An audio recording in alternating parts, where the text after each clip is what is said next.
and welcome back to STEM Online Academy, my YouTube channel. All right, for those of you who don't know, my name is Jason Masterakos. I am founder of STEM Online, and you're probably wondering why you haven't seen me for at least a week on YouTube. I was busy with some other things, but I'm going back to the schedule twice a week, every week. It's going to be on Sundays and Tuesdays, the channel will be on. Okay, there'll be new, interesting videos where we're going to be discussing cool topics on mathematics and physics. Okay, so let's get right to it. Uh, as the title says above, what if your calculus problem is completely correct, but your physics answer is impossible?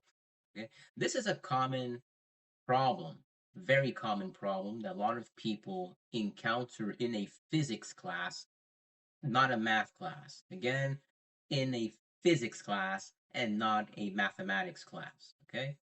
In mathematics, it's okay if your math is completely correct, but in your physics class, if your math is completely correct, it's not good enough. Okay? You need to be able to have the physical reasoning to be correct. Okay? And that's exactly what we're going to talk about. Okay. So I want to show you an equation here in the video, right? Sorry, this way. Okay, so if you look at the video here, right? As I said, a calculus answer can be algebraically clean, but physically probably doesn't make any sense, right? You want to make sure that it physically makes sense if you're doing a physics problem. Okay, let's go through the video. All right. So if you look at the physical model in the second video, right? It shows that a ball is launched upward, right? It's a generic problem, right? Physics problem. Ball is launched upward, and we want to choose, obviously, if you start a physics problem, you want to choose some sort of coordinate system, right? You have a positive, let's say positive is up, and right is positive horizontally, right? So you have your vertical and horizontal axes, okay? So as you can see here, right, in the simulation, right, I have a ball starting, right, starting at the ground level, right. We toss it upwards. It moves with some velocity v, right. V0 is equal to 20 meters per second. Okay. Now, as you can see here, as the ball goes upwards, gravity is acting against the ball, and the acceleration due to gravity is against the ball, obviously, right? Because whatever comes up must come down, right? So the ball is tossed vertically upwards, and then you have acceleration due to gravity pulling it downwards. Okay, that's where g comes in. Where g is 9.8 meters per second squared. Okay? Acceleration due to gravity. All right. So we're moving from that picture to what we're dealing with now, right? We have our acceleration at 9.8, right? Positive 9.8. I assume the sign is positive because based on how we made our coordinate system, upwards vertical, we said is positive, right? And horizontal to the right is positive, right? So uh, now, as you can see here, I'm going to show you a comparison of what the problem is. Okay, I'm going to show you why an AI output is problematic for this problem. Okay, so, and I'm going to give you these thought-provoking questions as to why the AI output is problematic for doing this physics problem. Okay. The first thought-provoking question I want to discuss is: should an object which is thrown upwards, right, accelerate upwards because time is increasing? So that's the first question we're going to uh, ask ask ourselves. Right. I want you to think about that. Right. So should an object being thrown upwards accelerate upwards because time increases? All right. So think about that. That's question one.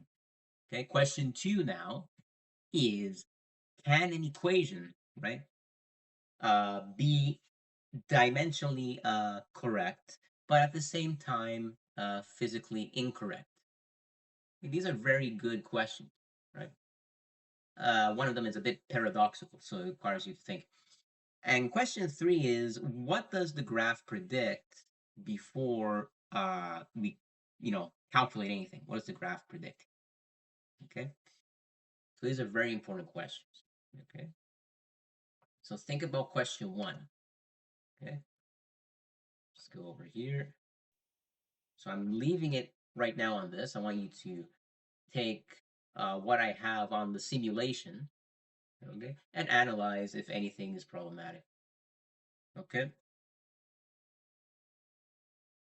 Actually, there is something problematic, right? That's why I came up with question one, right? Question one is, should an object, right, which is thrown upwards, accelerate upwards because time is increasing, right? If you said true, you're wrong, okay? And that's why this AI output is wrong. Okay, look again, right? Just because the object is thrown upward doesn't mean that's going to accelerate upwards. The acceleration due to gravity has to oppose the direction of the velocity of which the object and the direction of the object is going, right? So since we were tossing the ball vertically upwards, right? Okay, if you look here, okay, in the first part of the simulation, ball wants upwards, okay, as you can see there, as it's been thrown up, gravity is going in the opposite direction. Okay, so acceleration of gravity is negative 9.8 meters per second squared. Okay, that's our acceleration. So just because the object is being thrown upwards doesn't mean that the acceleration is in the same direction in this case, right? Because our acceleration, the only acceleration we have in this case is gravity. Okay, when we're in free fall vertical motion, the only acceleration we're dealing with is the gravitational acceleration. Okay. Here's the conceptual part where people get confused because they think that there's another acceleration of the ball that is independent of the gravitational acceleration. Nope, that's not true. Right? That's never the case. Right? There's only one type of acceleration, either vertical or horizontal. Vertical is going to be gravity. Horizontal, if you had a horizontal case, for instance, let's say a car which had some initial constant velocity that you're going at, and then you increased your speed. That means you changed your speed. Then there would have been a horizontal acceleration that you would have to calculate. And since it's horizontal, that would be different than the acceleration due to gravity, right? Because horizontal acceleration is not vertical free fall acceleration. That wouldn't make any sense. Okay. In vertical motion, it's only acceleration due to gravity as the only acceleration, and it has to oppose the motion of the object, which is being thrown vertically, either up or down. Okay. So I hope that answers the first thought-provoking question that we're looking at. Okay. So we left off over here. Okay. And another thing too, you notice that another thing too that the AI made a mistake on is that it showed that the acceleration due to gravity is positive 9.8. This is assumed, right? And what I mean by that is we made our coordinate system. If you go back here at the beginning, positive was upwards. Positive was upwards. We said positive was up. Okay. Vertical motions have to be positive since I made it up. Gravity is working on the vertical axis, right? But since the gravity is going downwards, it needs to be acceleration to gravity is negative 9.8, not positive 9.8. So you can see that there's many issues that I've pointed out with how this AI model is actually attacking this physics problem. Okay. Right? If you had taken it at first glance and you just accepted it, you would have a problem on your first physics assignment. Okay, so yes, right. So sign was assumed, not model. So that's question one. Okay. Question two is right. If you thought about it, is can an equation be dimensionally correct but physically false? I gave you some time to think about that, right? So can an equation be dimensionally correct but physically false? I want you to think about that a bit longer. Okay. Now, if you look at the second part of the simulation, okay, right here, right? So you see every term of our initial function of this problem, displacement as a function of time is 20t plus 4.9t squared. Okay. Now, um, let's see here. Yes, as you can see, if you answered true, then you're correct, because you can have an equation that is dimensionally correct but physically false. Look at the following equation here. I pause the simulation. Okay, look at the simulation. S of t is 20t plus 4.9 t squared. Okay, we've inputted uh, we've inputted our dimensions for each physical quantity, right? So S of t is displacement, so come out in meters. If we put in t, right? All right, so t, right? So t is going to be in seconds, right? And your t squared, t is going to be in seconds, and t squared will be seconds squared, right? Now, what ends up happening is, right, for your equation, there should be cancellations of the seconds, and you're left with meters. So you can see meters per second times the second will give you meters. Meters per second squared times the second squared gives you meters. I mean, you have a cancellation, right? Uh, you have a cancellation of the seconds, and you're getting the correct unit of displacement or distance, if that makes sense. Okay, right? So yes, you can have a wrong physical model, right, and still have the correct unit. Again, you can have wrong physical model and still have correct units. So just because you've proven that the units are correct in the mathematically correct in the equation does not mean that your physics is correct. Okay, so both things need to be airtight, the physics and the mathematics of the problem. All right, so let's continue here. So yes, part two is true. Okay, and that's what I want you to take away from this, right? Is um, that the two are not the same. Everyone gets this confused, right? Physics is very different than mathematics, right? It's about energy, mass, and motion, right? It's the laws of nature. That's what physics is, right? It's not mathematics is about proof, verification, and deduction, right?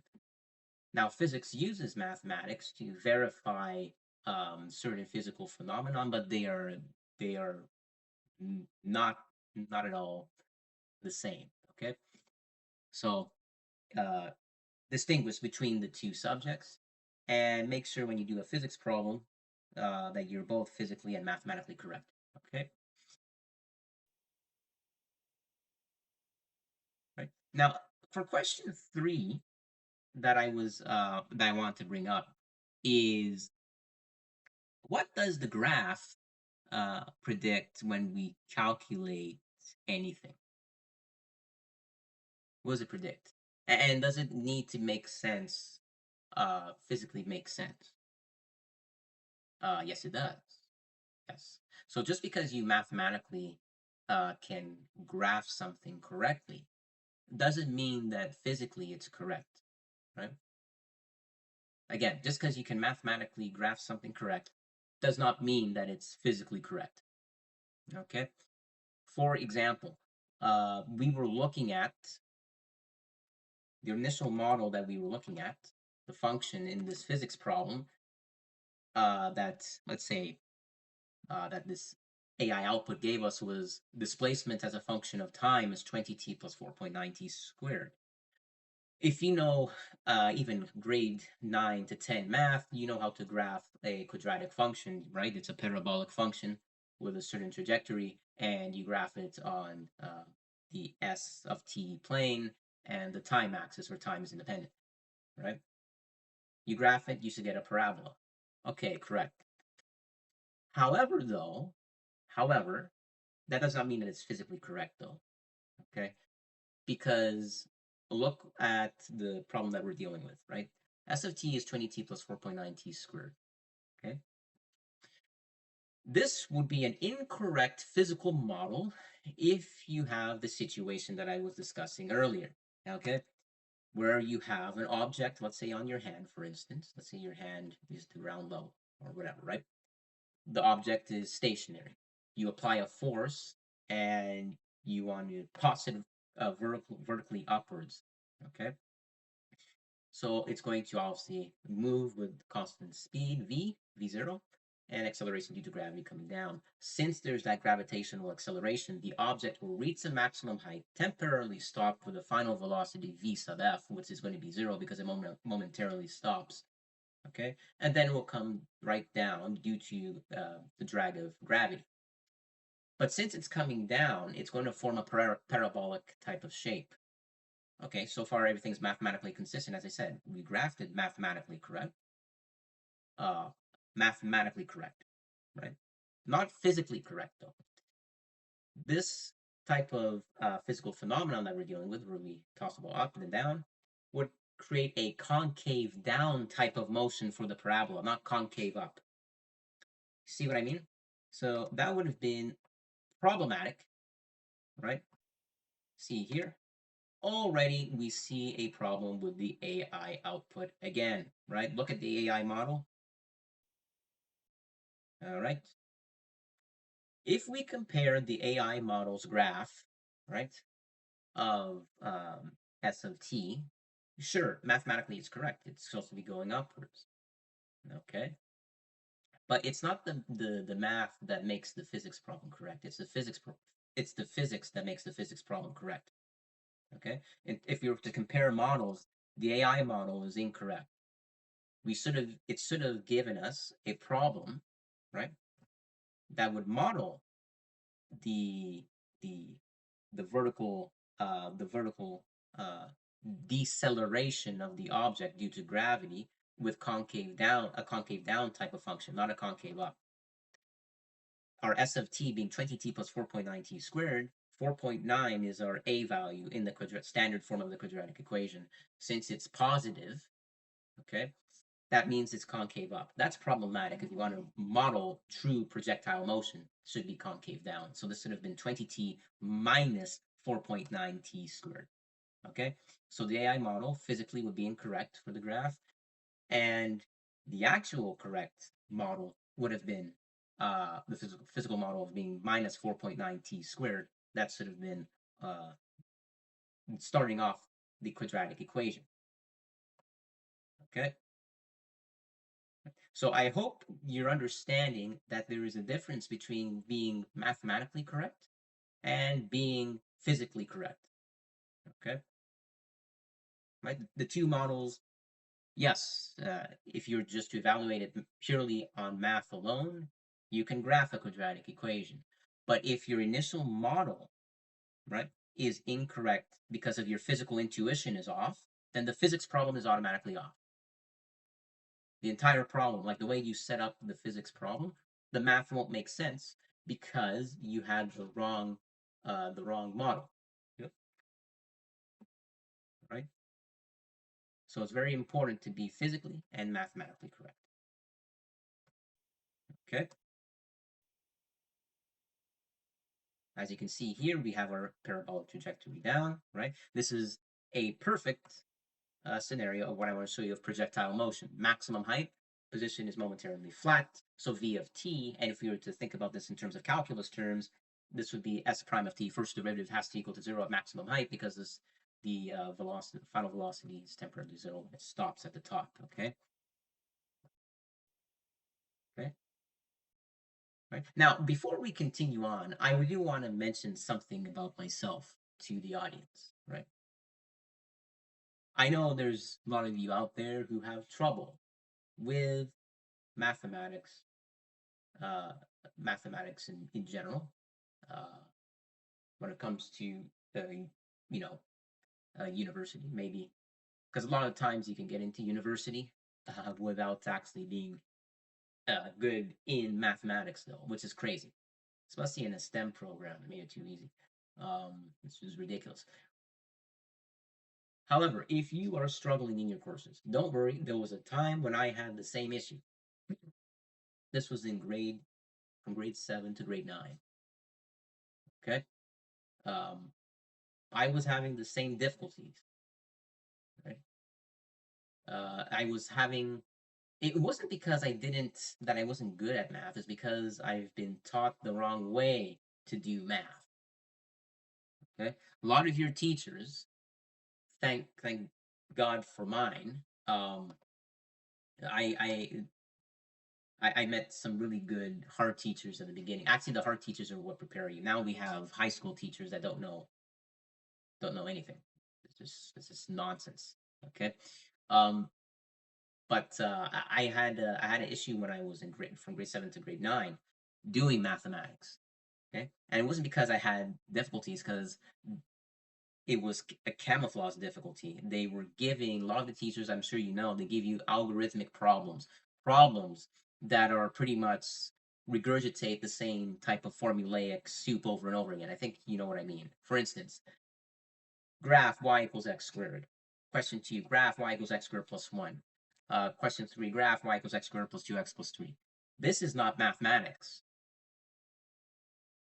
This is kindergarten. Yeah, I'm serious. It's kindergarten. That's not mathematics. That's not teaching. That's not tutoring. It's not anything. Right? It doesn't teach you anything, and the reason why it doesn't teach you anything is because it's not problem solving. Real math is problem solving. And that is why when I was younger, I was having trouble, because those teachers didn't expose me to problem solving until the tests came. And then I was having trouble saying, why am I having trouble on these tests? And then in grade 8 and 9, I had two individual teachers, and I talked to them about it. And they said the point of the test is to test to see if you truly understand the concepts. And you only understand the concepts if you understand how to problem solve. You need to practice problem solving, and you need to develop a system. That's what they told me. A system that works. Okay. Okay. And I went into grade 9. I didn't really listen to the first teacher as much. When you're young, you just do bullshit. I went into grade 9, still had trouble. I was getting depressed, miserable. You know how it is when you fail at something. And then I had this teacher in grade 9, and he told me almost what the teacher in grade 8 told me, is that you need to develop problem solving habits or a technique that can help you. Okay. Um, First off, the best way to develop a technique and to follow it, even if you're in a stressful situation, is to be calm. That's the first thing. Okay. So being calm and not having anxiety, regardless of the problem that's been thrown in front of you. Right? Because if you have anxiety and you get scared, you're going to mess up, even if you have the correct system. So that's the first thing. So I independently one day was at home, and I was thinking in depth, really deeply, till my head hurt. What kind of way can I make mathematics easier for myself? And I came up with the systems technique, right? Which is visualize, right? You want to visualize it, especially if it's a word problem. The word problem is this is the most effective. You want to be able to visualize, okay? You want to visualize, that's step one. So I mean is visualize, um, translate the word problem into a graph, model, or simulation. So you can see what is happening. You can see the geometry. You can make sense of what's happening. So that's why when you do the algebra can be coherently concise with what the visualization or the model says. Okay. So step one was to visualize. And this can work for an abstract equation too. Well, abstract equations may be harder to visualize geometrically. But what I mean by visualize, depending on the problem, is to make sure you understand what is being asked semantically, deeply, right? Comprehensively. That's what I'm saying. So step one is to visualize and understand the problem well. Okay. Step two is to model. And what I mean by model is I mean take that visualization and map it into a semantic map. Okay. And what I mean by that map is have it in a way such that you know what your knowns and unknowns are. Like list the information that you have, like write it down, either in words or in mathematical quantities that you can assign to your visualization, to the graph or shape that you made. Okay. And then step three is you want to be able execute the step 1 and step 2. And execute usually means to algebraically go through the the graph, the function, or the geometry that you're dealing with. Okay? So that's what step 3 is. And then finally, step 4 is to verify. What I mean by verify is either to show that the left-hand side equals the right-hand side of your algebra, or maybe it means, maybe it's not even that. Maybe you want to make sure that your final answer of the algebra mathematically makes sense. And the only way to do that is to go back to your visualization in step 1, right? If let's say you're deriving an equation and you get a quadratic equation that is positive, as a positive a value, so concave up, but when you visualize the problem based off the word problem, from what you graphed it so concave down, you have something doesn't make sense, right? So make sure that it's mathematically coherent, right? I use this strategy from grade 9, the systems technique, from grade 9 to grade 12. At the end of grade 9 to grade 12, because at the beginning of grade 9 I wasn't doing well. And based off what those teachers told me, they didn't give me this particular system, but they said use some sort of step-by-step technique that can help you. Everyone's technique is different, a logical technique that helps you for problem solving. And I used it in grade 10, 11, 12, came out with phenomenal marks. And then I went to university for advanced mathematics and physics, a double major. Right? And I flew. I actually got a 3.85 GPA, and never looked back. And then I said to myself, how can I didn't want to continue grad school. I was thinking of going to grad school, but then I said I wanted to change people's lives, because I know that mathematics is hard for a lot of people. Okay, and that gave me more satisfaction than getting a higher degree. So that's how I started STEM Online Academy. Okay, so I hope that you took away something very important from this video. All right, that's my job, right? Is to make sure that you are getting something very out of it. If that makes sense.